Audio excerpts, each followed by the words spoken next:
जाने माने वकील कपिल सिब्बल ने एक इंटरव्यू में एक बेहद बड़ी और गंभीर बात कही। उन्होंने कहा, भारत में लिबर्टी डेड हो चुकी है, किसी को भी किसी भी वक्त गिरफ्तार किया जा सकता है और अदालतें जमानत नहीं देंगी।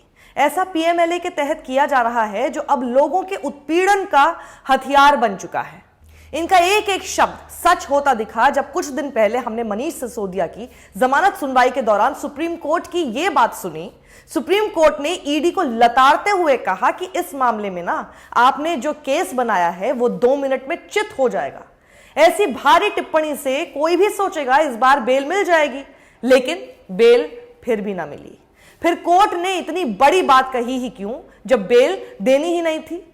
मनीष सिसोदिया को सुप्रीम कोर्ट से जमानत खारिज करते हुए समझ ही नहीं आया कि इसका आखिर कोई सेंस भी है। जजमेंट के पहले 3 क्वार्टर ध्यान से लिखे गए हैं, लेकिन फिर आखिरी के 10 पन्नों में जो कंक्लूजन डिराइव किया गया है, मनीष सिसोदिया की जमानत खारिज करने का उसका मतलब ही समझ नहीं आता।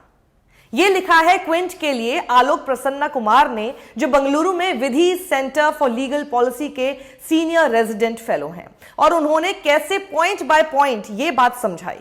जरूर सुनिएगा, क्योंकि यह बहुत गंभीर विषय इस वक्त बन चुका है। यह जो पीएमएलए नाम का हथियार है, इसकी एक जरूरी रिक्वायरमेंट है कि मनी लॉन्ड्रिंग केस में बेल तभी दी जा सकती है अगर जज को लगे कि इस बात की काफी संभावना है कि आरोपी ने जुर्म नहीं किया है। हालांकि पीएमएलए के जरिए बेल मिलना मुश्किल बनाया गया, लेकिन कभी कभार यह बैकफायर भी कर जाता है अगर किसी केस की कमजोरी बहुत शुरुआती स्टेज पर ही सामने आने लग जाए। सुप्रीम कोर्ट में मनीष सिसोदिया की बेल की सुनवाई के दौरान कोर्ट की टिप्पणी बेल के पहले हिस्से में जरूर देखने को मिली है।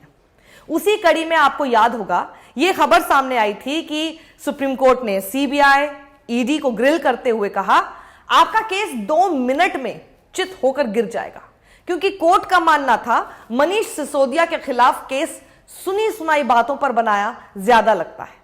कोर्ट की टिप्पणियों से भी ऐसा लग रहा था कि यह केस 2G मामले में, आपको याद है, ए राजा के खिलाफ बनाए केस जैसा है।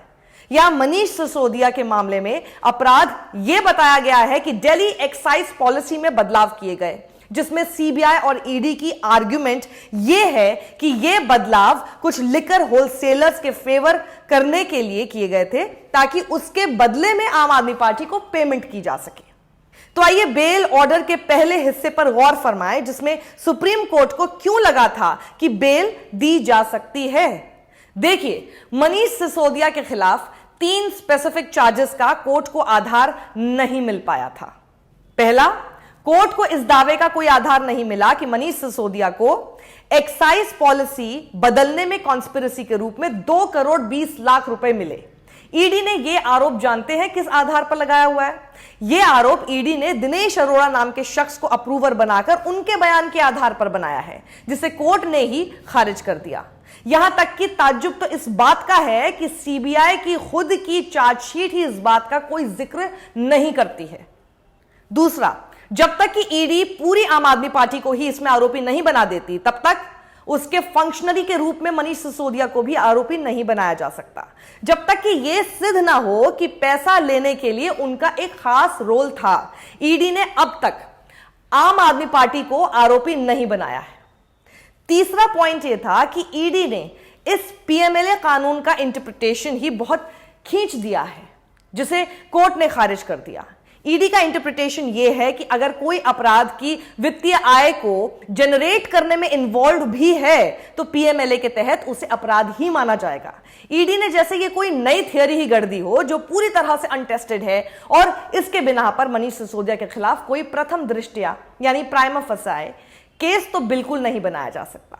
हालांकि मनीष सिसोदिया के खिलाफ प्राइमा फसाए केस बनाने का एक आधार कोर्ट को जरूर मिला, लेकिन वो आरोप भी बहुत कन्विंसिंग नहीं लगते हैं।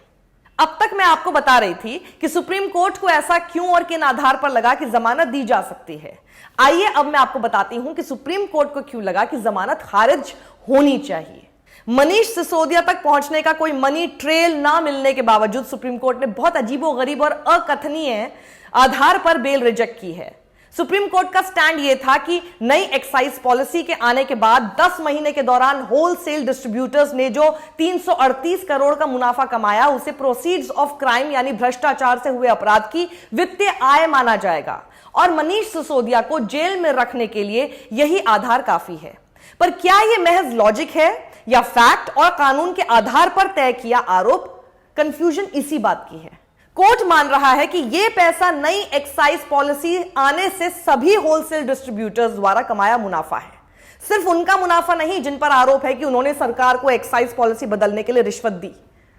तो यहां कोर्ट का लॉजिक समझ में नहीं आता, क्योंकि अगर यह अपराध की वित्तीय आय मानी जाए तो उस लॉजिक से तो ईडी को उन सभी होलसेल डिस्ट्रीब्यूटर्स को आरोपी बना देना चाहिए था, क्योंकि मुनाफा तो सभी ने कमाया है, सिर्फ कुछ ने नहीं। क्योंकि अगर देखा जाए तो बेसिकली उनके पास क्राइम के प्रोसीड्स यानी अपराध की आय गई है, तो ऑटोमेटिकली उन्हें पीएमएलए के तहत आरोपी बनाना चाहिए था। लेकिन ईडी को ऐसा नहीं लगता और महज यह मान लेना भी थोड़ा ज्यादा नहीं है कि मनीष सिसोदिया के पास अपराध की वित्तीय आय मौजूद है। अरुण प्रसन्ना आगे लिखते हैं कि कानूनी तौर पर भी देखा जाए तो इसमें कोई सेंस नहीं दिखती, क्योंकि प्रिवेंशन ऑफ करप्शन एक्ट 1988 के सेक्शन 7, 7A, 8 और 10 के मुताबिक इसे अपराध की श्रेणी में डालने के लिए जरूरी है कि पब्लिक सर्वेंट को रिश्वत के रूप में किसी तरह की पेमेंट हुई होनी चाहिए, डायरेक्टली या फिर इनडायरेक्टली। लेकिन कोर्ट को इस पॉइंट पर कुछ भी सकारात्मक नहीं मिला और देखा जाए तो कोर्ट को इस बाबत कुछ मिल ही नहीं सकता, क्योंकि कोर्ट खुद कह चुका है कि मनीष सिसोदिया तक पहुंचने के किसी मनी ट्रेल का कोई सबूत है ही नहीं।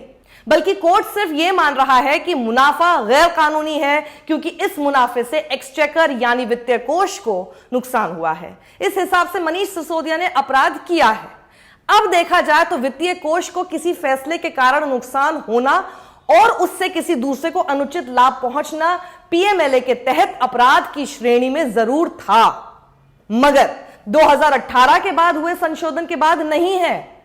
तो अगर देखा जाए तो अपने ही बेल ऑर्डर की शुरुआत में जो कोर्ट ने 3 बड़ी बातें कही कि सबूत कमजोर है, सिसोदिया को लिंक करने का कोई मनी ट्रेल एस्टैब्लिश नहीं होता और लीगल इंटरप्रिटेशन को मन मुताबिक स्ट्रेच किया गया, इन 3 बातों को कहने के बाद मनीष सिसोदिया की जमानत खारिज करके लगता है मानो कोर्ट खुद के उलट ही फैसला दे रहा है।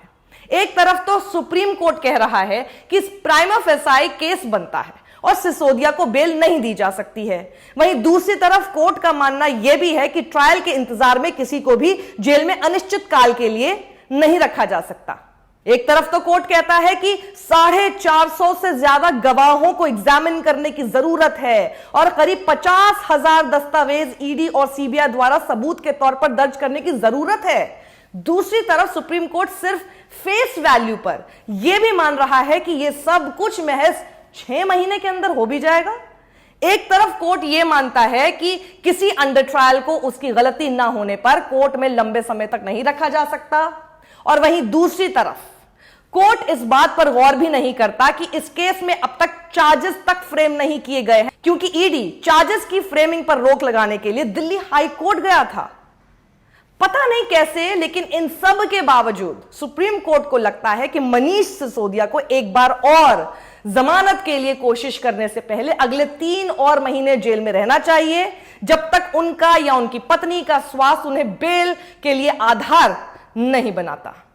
ऑर्डर का यह हिस्सा सुनने में किसी फैक्ट या कानून के आधार पर दिया जजमेंट कम और किसी पंचायत का सुनाया फैसला ज्यादा लगता है।